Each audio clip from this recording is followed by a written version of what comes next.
চিঠির পাতায় ভালোবাসার গল্পে আবারও স্বাগতম। আপনারা শুনেছেন প্রথম ২ অধ্যায়ে অরুণাভ আর সেই অচেনা মেয়েটির হারানো অনুভবের কথা। এখন চলুন শুনে নিই ৩য় অধ্যায়, যেখানে পুরনো চিঠিগুলোর ফাঁকে ফাঁকে শুরু হতে চলেছে এক নতুন অধ্যায়। মনোযোগ দিয়ে শুনুন। চিঠির পাতায় ভালোবাসা, পর্ব ৩।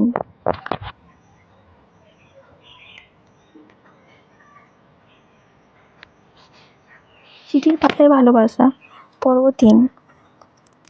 অরুণাভ আর সায়ন্তিকা দুজনেই ভেবেছিল এবার আর কেউ কাউকে হারাবে না।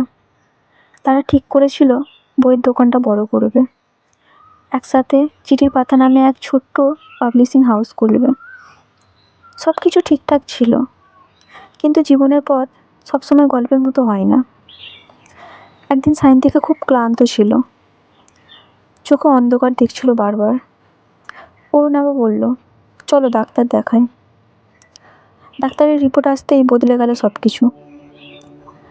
সায়ন্তিকার ব্রেন টিউমার ধরা পড়ল। অপারেশনের সম্ভব নয়, কারণ সেটা খুব গভীর। মাত্র ৬ মাস সময় দিয়েছে ডাক্তার। অরুণাভ ভেঙে পড়ল, কিন্তু সায়ন্তিকা হাসল। তুমি তো কবি না, মৃত্যুর মধ্যেও জীবনের কবিতা খুঁজে বের করবে তুমি। অরুণাভ দিনরাত তার পাশে রইল।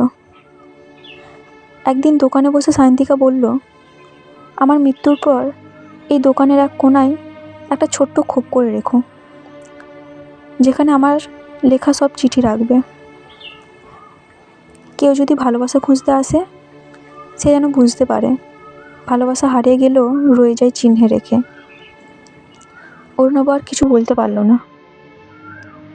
শেষ চিঠিটা সায়ন্তিকা নিজেই রেখে গেল।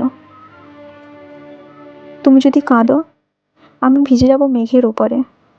তুমি হাসলে আমি ঝরবো রোদের আলো হয়ে। মনে রেখো, আমি কখনো হারাইনি, আমি রয়ে গেছি তোমার প্রতিটা কবিতায়, তোমার বইয়ের পাতায়। ৬ মাস পর এক সকালে সায়ন্তিকা চিরতরে চলে গেল। আজও অরুণাভ সেই দোকানে বসে থাকে, বইয়ের ভাঁজে রেখে দেয় ভালোবাসার গল্প, নতুন পাঠকের হাতে তুলে দেয় সেই চিঠিগুলো। আর এক কোনায় সেই শেষ চিঠিটা এখনো পড়ে থাকে হলুদ হয়ে যাওয়া খামে।